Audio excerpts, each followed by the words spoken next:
কে ওসমান হাদির জানাজায় আসে নাই কা। আমার কাছে এরকম মনে হইতেছে, কারণ আমার মনে হইতেছে যে আমি আমার সন্তানের জানাজা দিতে আসছি।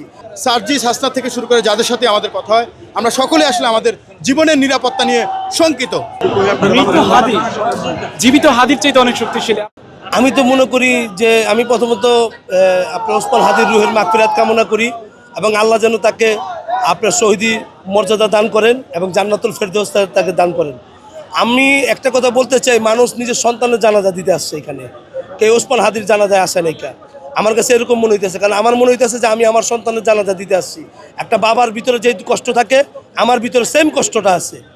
আমি আপনাদেরকে একটা কথা বলতে চাই যে ওসমান হাদির এই লাশকে সামনে রেখে এই সরকার এবং যারা আগামী দিনে নির্বাচন করার জন্য রাজনৈতিক দলগুলা প্রস্তুতি নিয়েছে, তাদের প্রত্যেকটা নির্বাচনের ক্যান্ডিডেটের একটা প্রতিশ্রুতি থাকা দরকার যে আমরা স্বৈরাচারের দোসর এবং আওয়ামী লীগকে আর কোনোদিন রাজনৈতিকভাবে আমরা আশ্রয় প্রশ্রয় দেব না। হাদি ভাই আমাদের সহযোদ্ধা ছিলেন এবং সত্যি 5 আগস্টের আগেও মূলত আধিপত্যবাদ বিরোধী, আগ্রাসন বিরোধী যে কোনো ধরনের লড়াই সংগ্রামে হাদি সবসময়ই কিন্তু ছিল এবং হাদির যে কালচারাল ফ্যাসিজমের বিরুদ্ধে হাদির যে লড়াই সেটি কিন্তু দীর্ঘদিনের।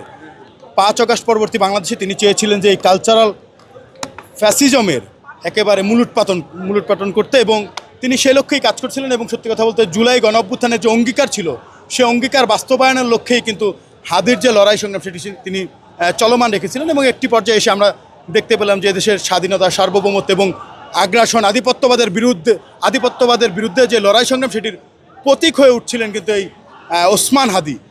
তো যার ফলে আসলে এই ওসমান হাদি দিন দিন যেভাবে জনপ্রিয় হয়ে উঠছিলেন, একজন রাজনীতিবিদ না হয়েও একজন তরুণ নেতা হয়ে তিনি যেভাবে আসলে জনমনে জায়গা করে নিচ্ছিলেন, এটি আসলে দেশি বিদেশি অনেক যে বিদেশি শক্তি রয়েছে তাদের হয়তো চক্ষুশূল হয়ে উঠছিলেন, যার ফলে আসলে তাকে টার্গেট করে কিলিং করা হয়েছে এবং এই টার্গেট কিলিংয়ের প্রথম একজন ব্যক্তি হচ্ছেন ওসমান হাদি। আমরা মনে করছি যে টার্গেট কিলিংয়ের অংশ আমরা যারা জুলাইয়ের সম্মুখ সারির যোদ্ধা রয়েছি আমরা অনেকেই হতে পারি এবং সত্যি কথা বলতে ওসমান হাদি গুলিবিদ্ধ হওয়ার পর থেকে আমরা সকলেই আসলে অনিরাপদ বোধ করছি।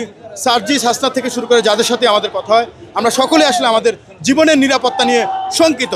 আমার মনে হয় যে স্বরাষ্ট্র উপদেষ্টা তিনি জনগণের নিরাপত্তার চেয়ে দ্রব্যমূল্য নিয়ে তার অনেক বেশি মাথা ব্যথা।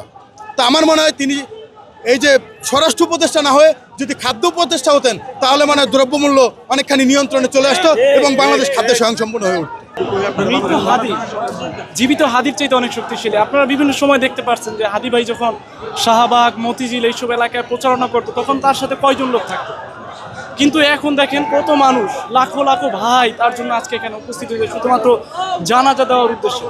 অর্থাৎ আমরা এটা দেখতে পাচ্ছি যে হাদি ভাইয়ের জন্য আজকে অনেক মানুষ ব্যবসা প্রতিষ্ঠান ছেড়ে, শিক্ষকতা ছেড়ে নানান প্রান্ত থেকে, যেমন আমি একজন ছাত্র, আমি নিজেও এসেছি এখান থেকে অংশগ্রহণ করার জন্য একটাই কারণ, সেটা হচ্ছে যে হাদি আমাদের আপনজন কেউ না, কিন্তু হাদি আমাদের আদর্শের ভাই।